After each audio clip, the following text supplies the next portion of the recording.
warahmatullahi wabarakatuh. Selamat pagi anak-anak. Bagaimana kabarnya hari ini?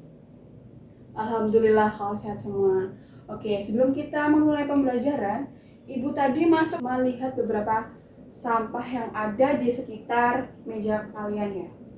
Tolong untuk anak-anak sekalian, tolong dibuang terlebih dahulu supaya pembelajaran kita terasa lebih nyaman.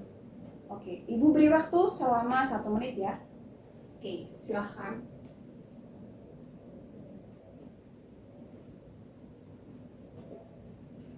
Oke, sudah semuanya? Oke, kalau seperti ini pembelajaran kita akan lebih nyaman gitu, tidak mencium bau-bau yang tidak sedap seperti itu kan. Kita pembelajarannya juga lebih lancar gitu, tidak terdistrak oleh hal-hal yang mampu mempengaruhi pembelajaran kita pada pagi hari ini. Oke, sebelum kita memulai pembelajaran pada pagi hari ini, alangkah baiknya kita berdoa terlebih dahulu supaya kita diberikan kemudahan dan kelancaran dalam pembelajaran pada pagi hari ini. Oke, Ibu pimpin ya. Oke, berdoa menurut kepercayaan masing-masing, berdoa dimulai.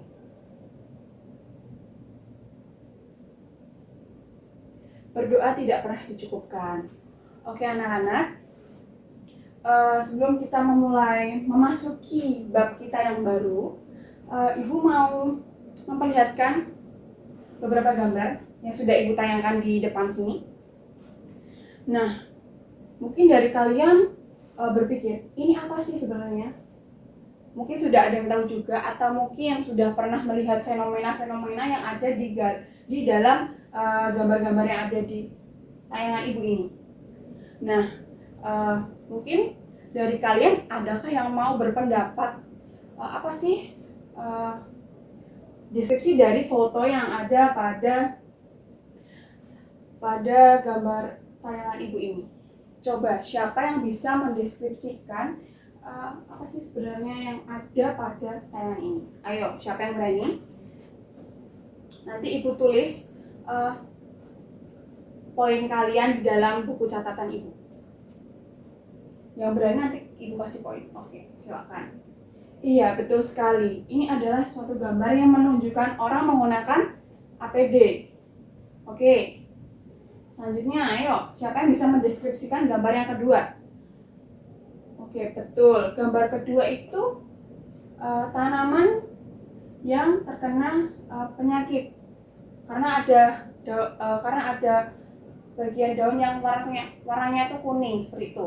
Oke, benar sekali Dina. Selanjutnya ini, kenapa nih? Gambar yang ketiga. Kenapa? Oh ya, sapinya. Iya, kenapa sapinya? Iya, betul sekali anak. Sapinya ini lidahnya tuh kayak ada karak-karaknya seperti itu ya. Ya. Nah, dari apa yang telah kalian semua sampaikan berdasarkan gambar yang ada di tayangan Ibu ini, adakah yang bisa menyimpulkan apa sih sebenarnya yang akan kita pelajari pada pagi hari ini? Ayo angkat tangan. Siapa yang bisa? Oke, Ibu bantu ya. Jadi dari yang sudah Ibu tanyakan ini, nanti kita setelah melihat bahwa seseorang itu terkena suatu penyakit di mana dia harus ditangani oleh para perawat dan juga dokter karena dia terkena suatu penyakit. Nah, penyakit ini disebabkan oleh apa? Nah, Ibu kan kita kan sudah pernah mengalami di beberapa tahun yang lalu.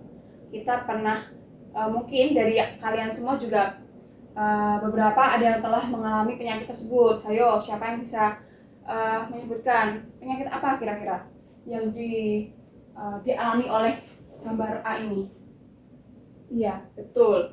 Ini adalah penyakit COVID-19 karena disebabkan oleh, iya betul sekali, ini adalah disebabkan oleh virus. Betul. Tepuk tangan untuk Dira. Nah, berdasarkan yang telah dijawab Dira, betul sekali ya, sudah benar. Kita hari ini akan mempelajari mengenai virus. apa sih itu virus, kemudian apa sih ciri-ciri virus itu, terus bagian-bagiannya itu apa, bentuknya itu bagaimana, cara reproduksinya itu bagaimana, terus klasifikasi virus ini itu bagaimana. Nanti akan kita bahas. Nah, sebelum kita bahas, kita harus semangat dulu, kita harus jargon dulu. Oke, kalau ibu bilang semangat pagi, kalian jawab pagi, luar biasa, gitu ya. Oke, semangat pagi, luar biasa. Oke, semoga pembelajaran kita di pagi hari ini akan dilancarkan dan dimudahkan supaya kita mudah memahami materi pembelajaran pada pagi hari ini. Oke, anak-anak. Oke, kita akan mempelajari yang pertama, yaitu adalah ciri-ciri virus. Sebelumnya ada yang tahu nggak sih virus itu apa sih? Ayo, siapa yang bisa memberikan pendapatnya? Ini jangan membuka HP dulu ya anak-anak, kalian bisa simpan HP kalian dulu. Ini kita brainstorming dulu aja. Jadi apa yang kalian ketahui boleh kalian sampaikan. Oke, silahkan. Iya, betul sekali. Virus itu berukuran kecil yang bersifat patogen bagi makhluk hidup. Iya, betul sekali yang telah disampaikan oleh Alda ya. Betul sekali Alda, terima kasih. Ayo kita beri aplaus untuk Alda. Nah, apa yang telah disampaikan oleh Alda tadi sudah benar, bahwa virus merupakan mikroorganisme yang bersifat patogen, di mana virus ini akan menginfeksi sel inang. Kemudian dia akan menyebabkan suatu penyakit dengan beberapa gejala tertentu seperti itu. Bisa dipahami ya? Oke, kita akan next ke ciri-ciri virus. Nah, ini ya. Ada yang tahu nggak ciri-ciri dari virus itu apa sih? Mungkin kalian udah pernah membaca, terus kalian mungkin sudah juga mengalami virus ini. Adakah yang bisa menjawab pertanyaan ini? Ciri-ciri virus itu apa sih? Oke. Kita bahas dulu yang pertama. Nah, ciri-ciri virus sendiri itu yang pertama, satu, memiliki satu asam nukleat. Nah, maksudnya di sini tuh apa sih? Nah, asam nukleat sendiri itu adalah RNA atau DNA. Pada umumnya, organisme atau makhluk hidup seperti kita itu memiliki dua asam nukleat, yaitu RNA atau DNA. RNA dan DNA. Sedangkan kalau virus itu mengandung satu saja asam nukleat. Kalau tidak RNA ya DNA, seperti itu ya. Bisa dipahami? Oke. Yang kedua, tidak dapat hidup di luar sel inang. Kenapa sih kok bisa virus itu tidak dapat hidup di luar sel inang? Ayo, siapa yang bisa memberikan pendapatnya? Mengapa virus itu tidak dapat hidup di luar sel inang? Ayo, kita mungkin bisa menjelaskan. Oke, betul.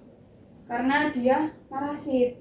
Ya, betul. Parasit hidup di dalam inangnya. Betul. Oke. Bisa diterima pendapat dari Tito? Ya, betul sekali yang telah dijelaskan oleh Tito, bahwa virus itu dia tidak dapat hidup di luar sel inang itu karena dia hanya bisa bereproduksi dan bereplikasi di dalam sel inang makhluk hidup saja. Misalnya kayak tadi ya, ada contohnya di manusia misalnya virus COVID-19 itu akan menyerang pada sel inang manusia, yaitu pada sistem pernafasannya. Karena kalau orang yang terkena virus COVID-19 itu dia pasti yang terserang itu paling utama adalah sistem pernafasan. Biasanya itu sesak nafas gitu kan. Pasti kalian juga beberapa sudah pernah mengalami virus ini yang menyerang pada tahun awal 2019 ya itu.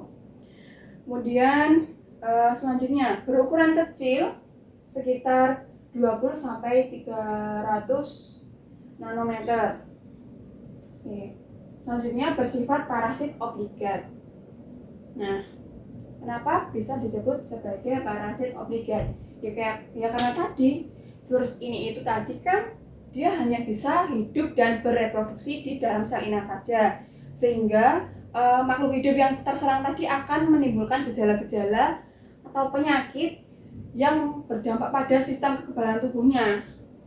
Ya, bisa dipahami ya. Jadi seseorang atau suatu makhluk hidup atau hewan, tumbuhan, manusia yang terserang virus ini, dia akan terserang suatu penyakit dengan beberapa gejala tertentu. Seperti tadi, kalau misalnya kita terkena virus COVID-19, kita akan biasanya terasa sesak nafas gitu. Nah, dan beberapa gejala lain juga yang menyebabkan imun kita itu menurun. Seperti itu ya. Nah, karena itu virus itu disebut sebagai parasit obligat. Seperti itu anak-anak. Oke. Ciri-ciri yang selanjutnya dapat dikristalkan. Jadi virus itu dapat dikristalkan apabila dia di luar sel inang. Biasanya virus itu juga dimanfaatkan sebagai pembuatan vaksin. Itu ya anak-anak. Oke, selanjutnya kita akan membahas mengenai bentuk virus. Nah, adakah yang tahu sebenarnya tuh virus tuh bentuknya seperti apa sih? Atau mungkin kalian juga sudah pernah melihat secara langsung gitu ya? Ada yang bisa memberikan pengalamannya gitu? Ada yang pernah? Belum? Oke, kita mending langsung saja membahas mengenai bentuk-bentuk virus ini. Kita akan melihat lebih lanjut bagaimana sih sebenarnya itu bentuk-bentuk virus. Apakah bentuk virus itu sama ataukah bentuk virus itu beda-beda? Oke. Nah, dilihat. Ini ada beberapa contoh bentuk virus yang Ibu ambil ilustrasinya. Mungkin secara langsung tidak sama seperti ini, tapi secara garis besarnya, secara ilustrasi grafisnya mungkin gambarnya seperti ini ya. Kita dilihat. Kira-kira ada yang bisa menyebutkan sih sebenarnya bentuk yang ini, dan ini tuh apa sih bentuknya? Ayo yang ini. Bulat, ya bisa. Oke, nanti kita lihat istilahnya apa. Itu silinder. Oke. Yang ini? Polihedral. Tiga. Oke. Yang terakhir? T. Oke. Kita lihat apakah jawaban dari kalian semua itu sudah benar atau belum. Bulat, ya betul tadi ya jawabannya. Contohnya adalah virus influenza. Virus influenza ini sudah sering ya kita alami. Mungkin semua orang yang ada di kelas ini mungkin sudah pernah mengalami penyakit influenza ini yang disebabkan oleh virus influenza. Kemudian ada yang kedua, berbentuk batang atau silinder. Ya. Contohnya adalah tobacco mosaic virus atau TMV yang tadi udah Ibu berikan gambar di awal tadi. Itu adalah penyakit TMV yang dialami oleh tanaman tembakau gitu. Jadi ciri-cirinya itu dia daunnya tuh mengalami kekuningan gitu, seperti itu ya. Selanjutnya adalah berbentuk polihedral. Contoh dari virusnya ini adalah virus adenovirus. Kemudian untuk yang selanjutnya ini adalah bentuknya kompleks ya, karena bentuknya itu sangat kompleks, berbeda dengan gambar virus yang lain. Contohnya adalah bakteriophage. Ini virus yang menyerang bakteri. Nah, pembahasan selanjutnya yaitu kita akan mengetahui apa sih bagian-bagian dari tubuh virus itu. Nah, Ibu beri contoh, ini gambar tadi virus bakteriophage ya. Dimana susunannya itu kompleks ya anak-anak. Sudah dilihat dari atas sampai bawahnya ini. Sebenarnya ini tuh apa sih? Ini apa? Nah, akan Ibu jelaskan. Tapi mungkin anak-anak ada yang bisa menyebutkan, mungkin sudah membaca literatur atau referensi di buku. Adakah yang bisa menjawab? Itu yang bagian atas. Oke, Ibu akan tunjukkan. Nomor 1, itu apa? Bagian kepala yang disebut kapsid, Bu. Ya, betul sekali, kapsid. Oke, boleh sambil membuka referensi ya. Boleh bisa buka HP-nya. Oke, silakan Ibu persilahkan ini untuk kalian untuk membuka HP.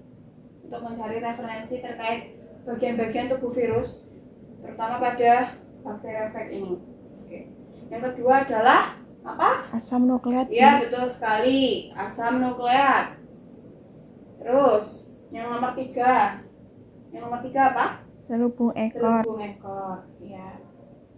Kemudian yang nomor 4, Lempeng dasar. lempeng dasar. Betul sekali ya. Kemudian serabut ekor. Nah, pada bakteriofag ini dia memiliki asam nukleat. Asam nukleatnya ini berada di dalam sini, di dalam kapsid. Kapsid ini adalah protein-protein yang menyelubungi asam nukleat ini. Nah, kemudian ada juga serabut ekor.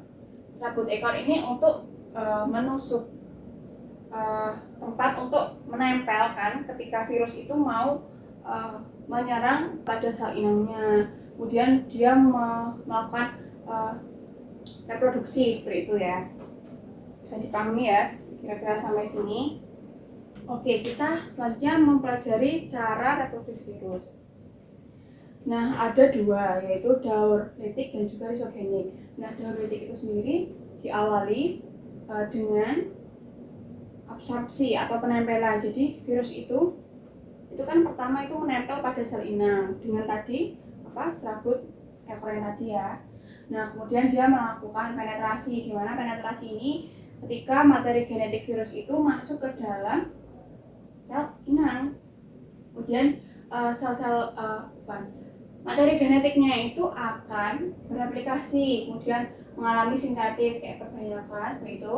Kemudian semula komponen-komponen dari penyusun virus itu belum terbentuk utuh, kemudian masuk dalam tahapan perakitan ini, disusun kembali menjadi bentuk virus yang utuh, kemudian dia lisis atau keluar dari sel inang. Dia itu akan memecah sel inang, kemudian dia akan menginfeksi sel inang lain seperti itu. Nah, sedangkan ini kita yang daur lisogenik, nah dimulai dari menempel, kemudian dia akan memasukkan materi genetiknya, kemudian ada penyisipan. Nah, di sini ada penyisipan. Penyisipan di sini itu materi genetik dari si virus ini akan bergabung dengan materi genetik sel inang seperti itu. Kemudian terjadilah pembelahan sel, kemudian dia akan membelah dan membentuk sel-sel yang baru, di mana sel yang baru itu mengandung gabungan antara sel inang dengan virus dan sel inang dengan virus. Jadi sel inangnya itu sudah tercampur dengan materi genetik si virus. Nah, setelah pembelahan kan dia pemisahan sel. Nah, selnya ini tidak seperti siklus litik tersebut, dia tetap berada dalam satu sel seperti itu. Hanya saja dalam daur lisogenik ini sel-selnya ini tidak mengalami si virusnya ini tidak keluar, hanya saja materi genetiknya itu bergabung dengan sel inang seperti itu.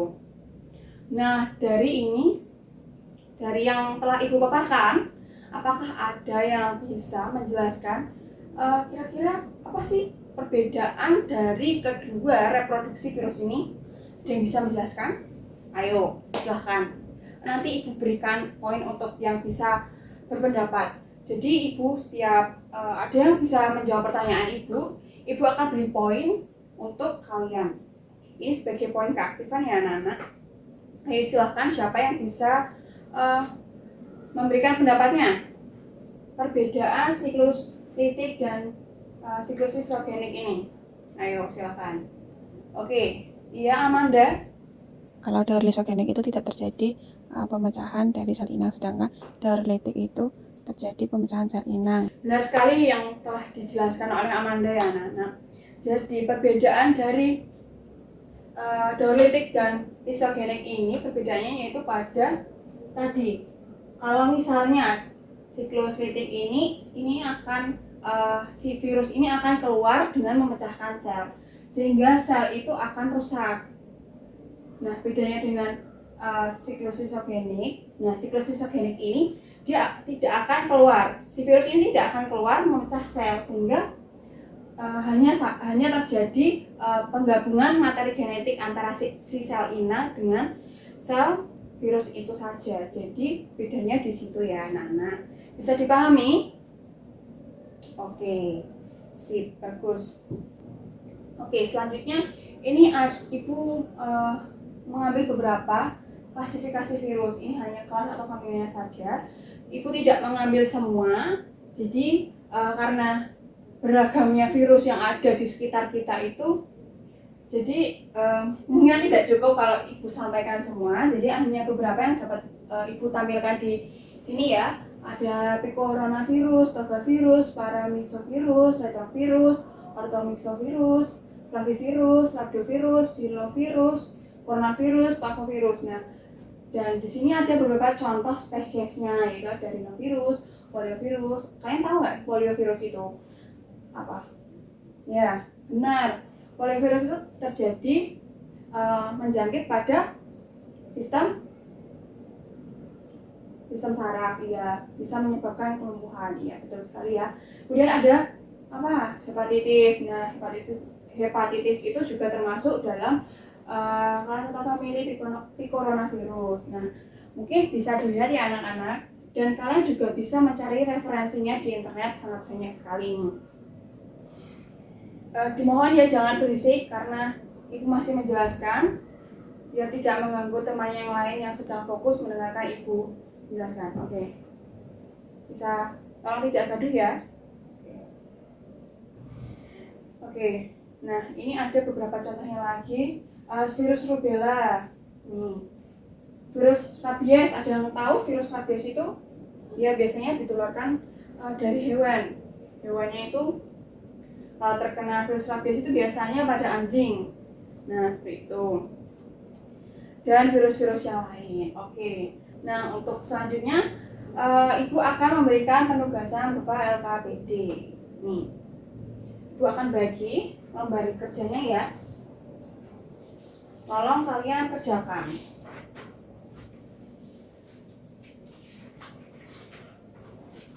Ini anak-anak bisa dikerjakan. Oke ya, bisa dilihat itu, dibaca perintahnya. Nah, Ibu akan jelaskan untuk LKPD 1 itu kita akan mengidentifikasi penyakit yang kalian alami atau orang terdekat Anda, atau mungkin juga bisa di sekitar Anda, mungkin kayak tanaman, hewan, seperti itu. Apakah penyakit tersebut itu disebabkan oleh virus atau tidak? Oke, bisa dipahami ya? Oke, selanjutnya misalnya nih penyakit si Bintang itu kena flu. Nah, itu flu itu disebabkan oleh virus bukan? Kalau misalnya iya, berarti diidentifikasi jenis virusnya apa. Misalnya dia virus RNA atau virus DNA. Kemudian bentuknya bagaimana? Tadi Ibu sudah jelaskan ya tadi di awal tadi ada beberapa bentuk virus. Kemudian famili atau kelasnya. Nah, kalau misalnya yang Ibu jelaskan tadi kurang lengkap gitu ya, kalian bisa mencari referensi pada internet, di internet menggunakan handphone masing-masing.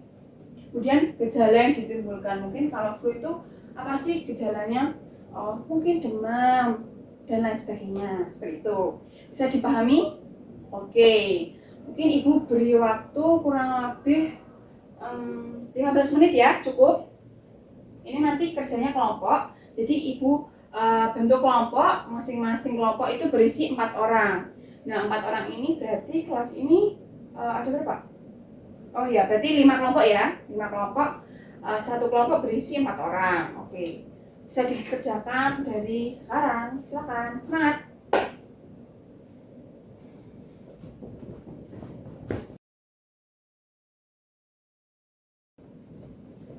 Oke anak-anak, apakah ada kesulitan? Bagaimana kelompok 1?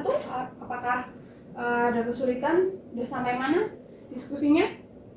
Oke, silakan dilanjutkan ya. Oke, untuk kelompok 2 bagaimana kelompok 2? Apakah ada kesulitan? Oke, dilanjutkan ya. Oke, gimana untuk kelompok 3 ini? Sudah selesai? Oh, sip. Bagus sekali, sudah selesai. Oke, nanti mungkin yang sudah selesai ini bisa maju terlebih dahulu ya untuk presentasi.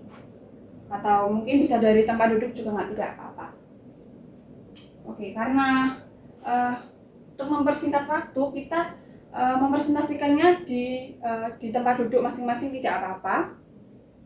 Oke, sistemnya nanti ibu akan pilih acak. Mau pilih acak atau mau ibu panggil sesuai urutan kelompoknya?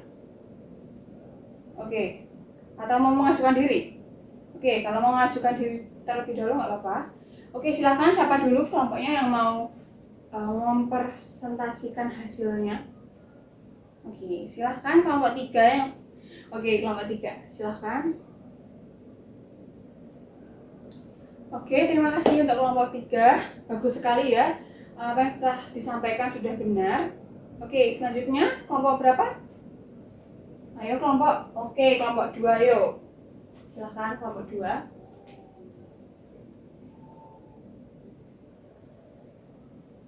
Ya, terima kasih, beri aplaus ya buat kelompok 2. Yuk selanjutnya untuk kelompok berapa nih?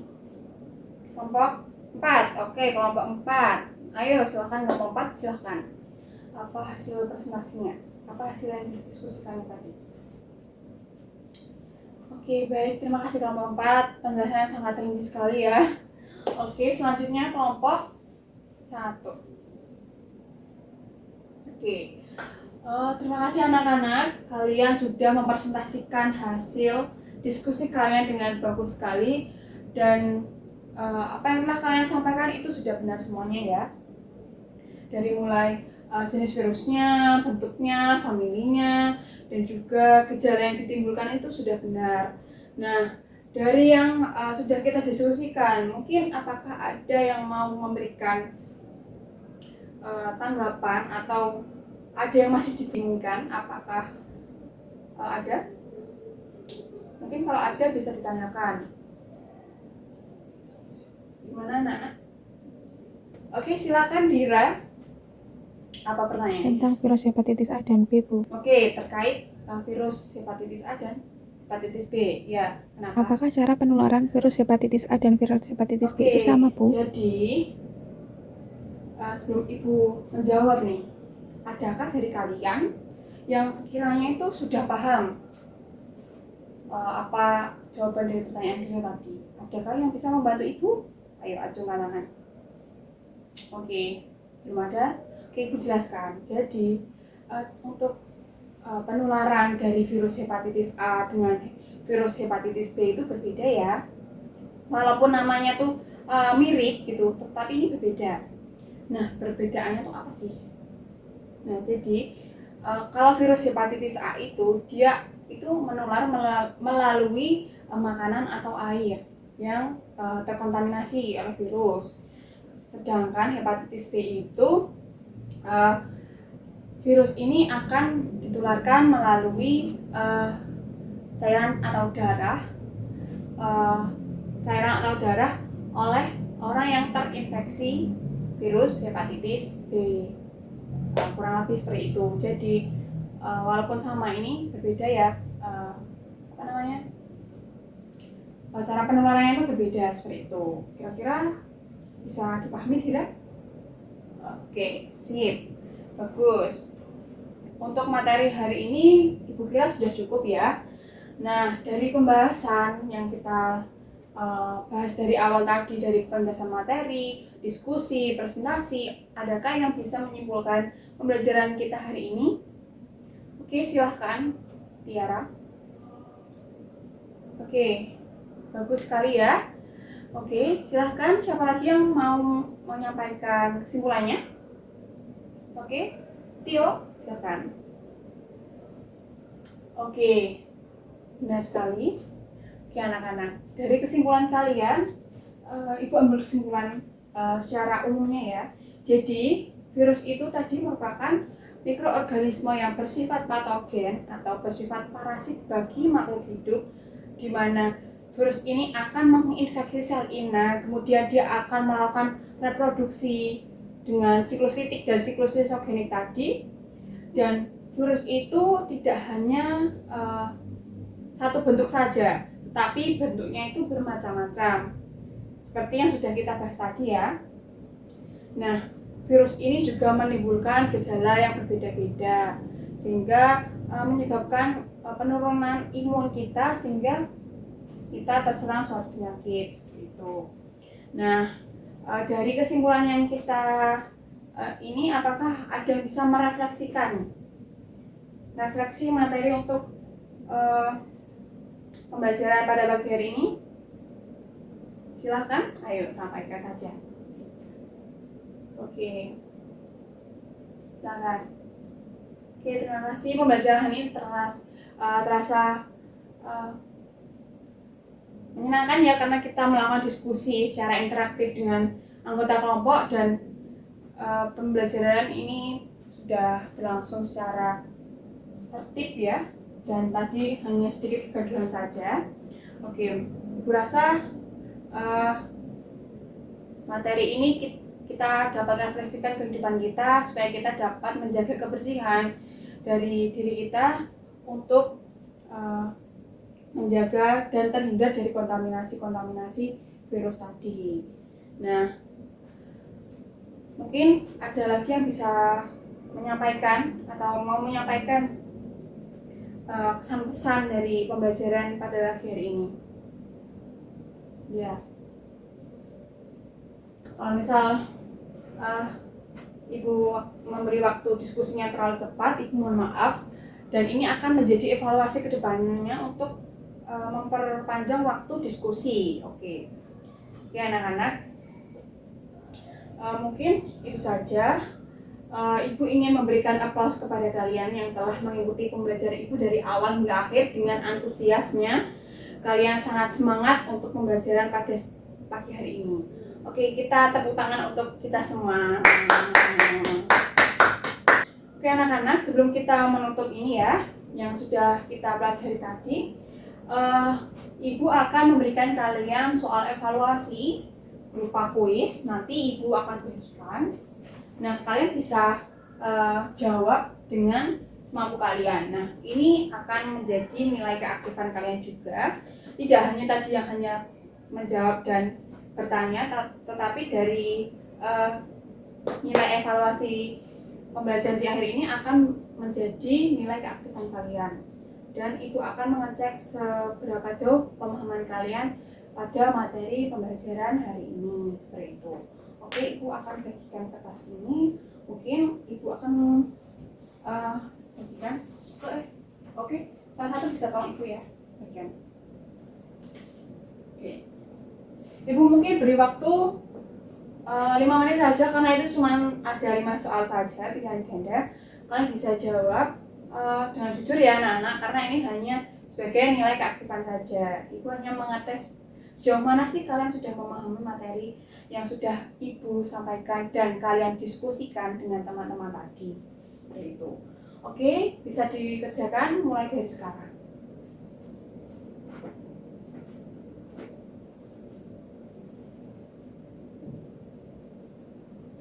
Oke, waktunya selesai. Oke, Ibu minta ya dikumpulkan salah satu yuk. Terima kasih ya. Terima kasih. Oke anak-anak, sebelum Ibu tutup pembelajaran pada pagi hari ini, Ibu mengucapkan terima kasih banyak atas kehadiran kalian, atas antusias kalian. Semoga ilmu yang Ibu sampaikan, ilmu yang kita pelajari semua dalam pembelajaran hari ini dapat bermanfaat untuk diterapkan mungkin ya, untuk pengetahuan kita sehari-hari, dan dapat bermanfaat juga untuk orang lain. Semoga. Oke, sebelumnya Ibu mohon maaf apabila ada salah kata atau ada kekurangan dari penyampaian Ibu. Oke, Ibu tutup. Wabillahi taufiq wal hidayah. Wassalamualaikum warahmatullahi wabarakatuh.